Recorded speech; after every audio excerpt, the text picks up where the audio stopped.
नमस्कार विद्यार्थी मित्रांनो, एक्झाम क्रॅकर करंट अफेअर्स या यूट्यूब चॅनलवरती तुम्हा सर्वांचं स्वागत आहे। आज आपण बघणार आहोत 22 सप्टेंबर 2025चे टॉप 10 महत्त्वाचे प्रश्न जे सर्व प्रकारच्या स्पर्धात्मक परीक्षांसाठी तुम्हाला उपयुक्त ठरतील। चला तर मग व्हिडिओला सुरुवात करूया।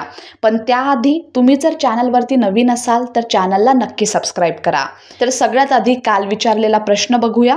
कालचा प्रश्न होता, वर्षातील 17वा तुफान मिताग म्हणजेच टायफून मिताग कोणत्या प्रांतात उतरलंय? तर या प्रश्नाचं योग्य उत्तर आहे ग्वांगडोंग प्रांत, चीन येथे। वर्षातील 17वा तुफान मिताग चीनच्या ग्वांगडोंग प्रांतात वाळवंटात उतरलाय।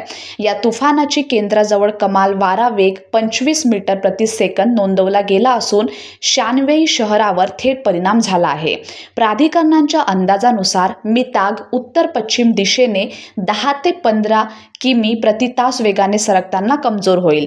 चीनच्या स्टेट फ्लड कंट्रोल विभागाने ग्वांगडोंग प्रांतासाठी लेव्हल 4 आपत्कालीन प्रतिसाद सक्रिय केला आहे। आता सुरुवात करूया आपल्या टॉप 10 प्रश्नांना। तर पहिला प्रश्न आहे, बीमा सुगम हा डिजिटल विमा प्लॅटफॉर्म खालीलपैकी कोणत्या देशात लॉन्च करण्यात आला आहे? तर याचं योग्य उत्तर आहे पर्याय क्रमांक सी म्हणजेच भारत। बीमा सुगम हे जीवन, आरोग्य, मोटार, प्रवास आणि इतर सर्व प्रकारच्या विमा पॉलिसीसाठी एक डिजिटल वन स्टॉप मार्केटप्लेस आहे। हे संपूर्ण प्लॅटफॉर्म IRDAI भारतीय विमा विनियामक व विकास प्राधिकरण यांच्या देखरेखीखाली असून बीमा सुगम इंडिया फेडरेशन म्हणजेच BSIF या संस्थेमार्फत चालवली जाणार आहे। सुरुवातीला हा प्लॅटफॉर्म केवळ माहिती केंद्र म्हणून काम करेल, मात्र डिसेंबर 2025 पर्यंत यामध्ये पूर्णपणे व्यवहार करण्याची सुविधा उपलब्ध होणार आहे। आजचा आपला दुसरा प्रश्न आहे, एशियन कॅडेट कप इंडिया 2025 या आंतरराष्ट्रीय फेन्सिंग स्पर्धेचे आयोजन कोणत्या राज्यात करण्यात आले आहे? तर या प्रश्नाचं योग्य उत्तर आहे उत्तराखंड। उत्तराखंड राज्यामध्ये एशियन कॅडेट कप इंडिया 2025 या आंतरराष्ट्रीय फेन्सिंग स्पर्धेचे आयोजन करण्यात आले आहे। उत्तराखंडने एशियन कॅडेट कप इंडिया 2025चे आयोजन हल्द्वानी येथे केले। यामुळे भारतात प्रथमच आंतरराष्ट्रीय फेन्सिंग स्पर्धेचे आयोजन झाले। ताजिकिस्तान, सिरिया, मलेशिया, श्रीलंका, थायलंड आणि इंडोनेशिया यासारख्या देशांमधून 250 पेक्षा अधिक खेळाडूंनी या स्पर्धेत सहभाग घेतला। या निमित्ताने राज्य सरकारने क्रीडा पायाभूत सुविधांवर 517 कोटी रुपयांची गुंतवणूक केली असून क्रीडा विद्यापीठे स्थापन करणे तसेच शासकीय नोकऱ्यांमध्ये 4% क्रीडा आरक्षण यासारख्या उपक्रमांची सुरुवात केली आहे। आता बघूया उत्तराखंड राज्याबद्दल। तर उत्तराखंडची स्थापना झाली होती 9 नोव्हेंबर 2000 रोजी। याचे मुख्यमंत्री आहे पुष्कर सिंग धामी, राज्यपाल आहेत गुरमीत सिंग, राजधानी आहे डेहराडून आणि उत्तराखंडचे जे प्रसिद्ध नृत्य आहे ते आहे झोरा आणि छोलिया। यासोबत उत्तराखंडचे जे प्रसिद्ध राष्ट्रीय उद्याने आहेत त्यामध्ये येईल जिम कॉर्बेट राष्ट्रीय उद्यान, राजाजी राष्ट्रीय उद्यान, व्हॅली ऑफ फ्लावर्स, नंदादेवी राष्ट्रीय उद्यान। तर या गोष्टी तुम्हाला लक्षात ठेवायच्या आहे। आजचा आपला तिसरा प्रश्न आहे, महिला स्वयंसहायता गट SHG सदस्यांना ID कार्ड देण्याचा उपक्रम कोणत्या राज्यात प्रथम झाला? तर याचं योग्य उत्तर आहे पर्याय क्रमांक बी तमिळनाडू। तमिळनाडू राज्य महिला स्वयंसहायता गट SSG याचा लॉंग फॉर्म आहे सेल्फ हेल्प ग्रुप्स सदस्यांसाठी ओळखपत्र जारी करणारे पहिले राज्य बनले। उपमुख्यमंत्री उदयनिधी स्टालिन यांच्या पुढाकाराने सुरू केलेल्या या उपक्रमाअंतर्गत SHG समूहांना रुपये 3500 कोटींचे कर्ज वितरित करण्यात आले। हे ओळखपत्र सदस्यांना मोफत प्रवास, विविध सवलती आणि कल्याणकारी योजनांमध्ये सुलभ प्रवेश यासारखे महत्त्वाचे फायदे प्रदान करते। तमिळनाडू राज्याची स्थापना झाली होती 1 नोव्हेंबर 1956 रोजी। तिथले मुख्यमंत्री आहेत मुथुवेल करुणानिधी स्टॅलिन म्हणजेच MK स्टॅलिन, राज्यपाल आहेत RN रवी। तमिळनाडूची राजधानी आहे चेन्नई। प्रसिद्ध उद्याने आहेत मुदुमलाई राष्ट्रीय उद्यान, इंदिरा गांधी वन्यजीव अभयारण्य यालाच अनामलाई टायगर रिझर्व्ह सुद्धा म्हटले जाते, गुंडी राष्ट्रीय उद्यान, मुकुर्ती राष्ट्रीय उद्यान, कालकाड मुंडनथुराई वाघ अभयारण्य आणि प्रसिद्ध नृत्य आहे भरतनाट्यम।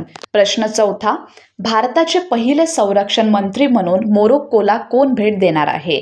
तर या प्रश्नाचं योग्य उत्तर आहे पर्याय क्रमांक बी म्हणजेच राजनाथ सिंग। राजनाथ सिंग भारताचे पहिले संरक्षण मंत्री म्हणून मोरोक्कोची भेट देणार आहेत.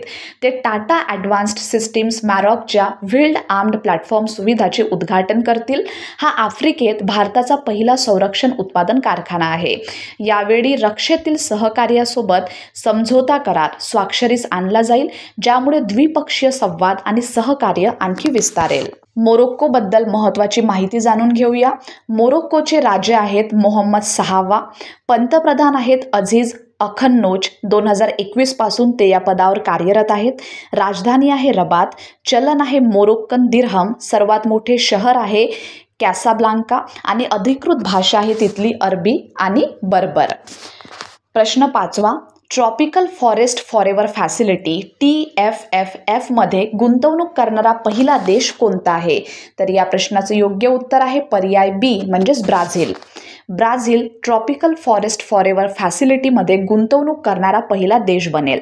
राष्ट्राध्यक्ष लुला दा सिल्व्हा ही गुंतवणूक न्यूयॉर्कमधील संयुक्त राष्ट्रांच्या हवामान शिखर परिषदेत जाहीर करणार आहेत.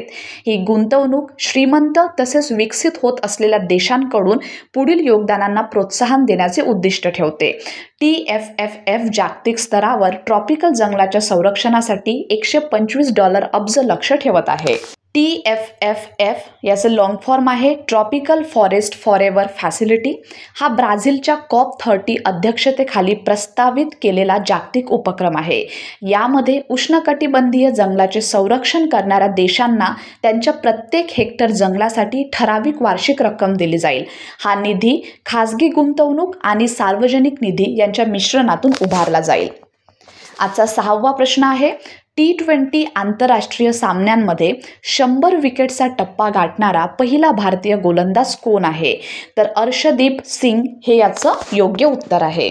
अर्शदीप सिंग हे पहिले भारतीय गोलंदाज आहेत ज्यांनी T20 आंतरराष्ट्रीय सामने खेळताना 100 विकेटचा टप्पा गाठला आणि तेही फक्त 64 सामने खेळून 2025 आशिया कपमध्ये. त्यांनी जागतिक पातळीवर सर्वात वेगवान गोलंदाज म्हणून 100 विकेटचा टप्पा गाठण्याचा कीर्तिमान स्थापित केला आहे. अर्शदीपने पॉवर प्लेमध्ये 43 विकेट्स आणि डेथ ओव्हर्समध्ये 48 विकेट्स घेत आपला पदार्पणापासून डेथ ओव्हर्समध्ये सर्वाधिक विकेट्स घेण्याचा रेकॉर्ड कायम केला आहे. अर्शदीपने जुलै 2022 मध्ये इंग्लंड विरुद्ध पदार्पण केले.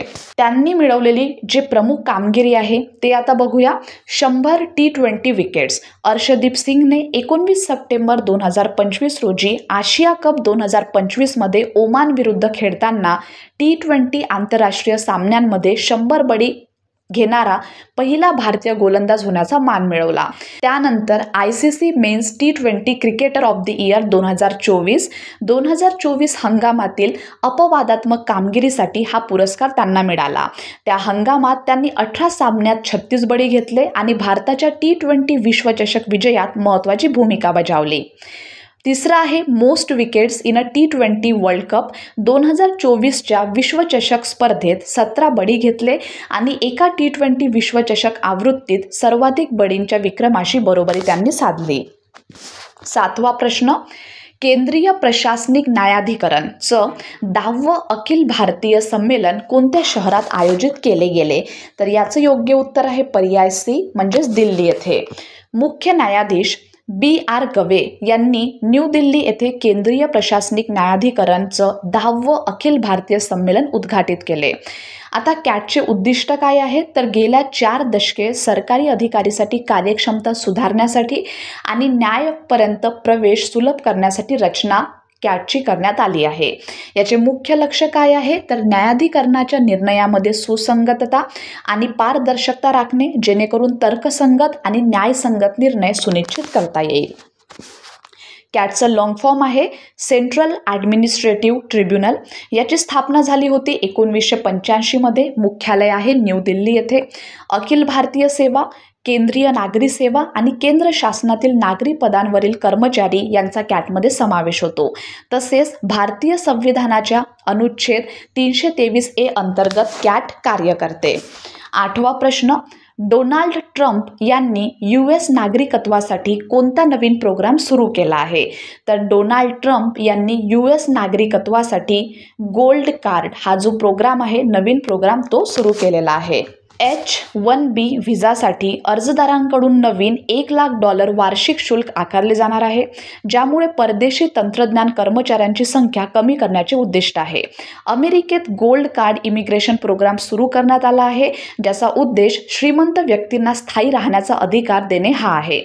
गोल्ड कार्डसाठी अर्ज करणाऱ्या व्यक्तींनी स्थायी रहिवासासाठी $1 दशलक्ष भरणे आवश्यक आहे, तर कंपन्यांनी $2 दशलक्ष भरणे आवश्यक केले आहे.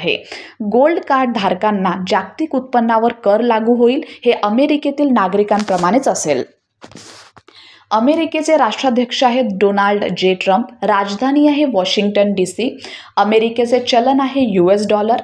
प्रमुख शहरे आहेत New York city, Los Angeles, Chicago, Houston आणि फिनिक्स. आणि राष्ट्रीय प्राणी आहे बायसन. या गोष्टी तुम्हाला लक्षात ठेवायच्या आहे, ज्या परीक्षेच्या दृष्टीने महत्त्वाच्या आहेत. 9वा प्रश्न, भारताच्या पहिल्या आर्चरी प्रीमियर लीगचे ब्रँड ॲम्बॅसेडर कोण आहेत? कशाचे? तर भारताच्या पहिल्या आर्चरी प्रीमियर लीगचे. तर याचे जे ब्रँड ॲम्बॅसेडर आहेत ते आहेत रामचरण. म्हणजे पर्याय क्रमांक C आपल्या प्रश्नाचं काय आहे? बरोबर उत्तर आहे. भारताच्या पहिल्या आर्चरी प्रीमियर लीगमध्ये ब्रँड ॲम्बॅसेडर म्हणून ग्लोबल स्टार रामचरण यांची नियुक्ती करण्यात आली आहे. आर्चरी असोसिएशन ऑफ इंडिया म्हणजेच AAIने 18 सप्टेंबर 2025 रोजी याची घोषणा केली. ही लीग 2 ते 12 ऑक्टोबर 2025 दरम्यान दिल्लीतील यमुन स्पोर्ट्स कॉम्प्लेक्समध्ये होणार आहे. या लीगमध्ये 36 भारतीय आणि 12 आंतरराष्ट्रीय खेळाडू सहभागी होणार आहेत. आजचा आपला शेवटचा प्रश्न आहे, ईगल इन दी आर्म या उपक्रमाची सुरुवात कोणी केली आहे? तर याचं योग्य उत्तर आहे पर्याय क्रमांक A, भारतीय लष्कर. भारतीय लष्कराने ईगल इन दी आर्म या नावाने एक अभिनव उपक्रम सुरू केला आहे, ज्याचा उद्देश प्रत्येक सैनिकाला ड्रोन वापरण्याचे प्रशिक्षण देणे आहे, जसे की त्याला शस्त्र वापरण्याचे प्रशिक्षण दिले जाते. या उपक्रमाअंतर्गत भारतीय लष्कराने प्रमुख प्रशिक्षण संस्थांमध्ये ड्रोन प्रशिक्षण केंद्रे स्थापन केली आहेत, ज्यात भारतीय लष्करी अकादमी जी देहरादूनला आहे, पायदळ शाळा महू इथे आणि अधिकारी प्रशिक्षण अकादमी जे चेन्नई येथे आहे यांचा समावेश केलेला आहे.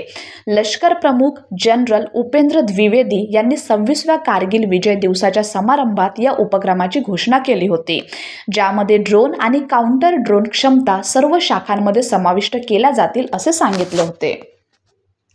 तर मित्रांनो, हे होते आपले आजचे टॉप 10 महत्त्वाचे प्रश्न.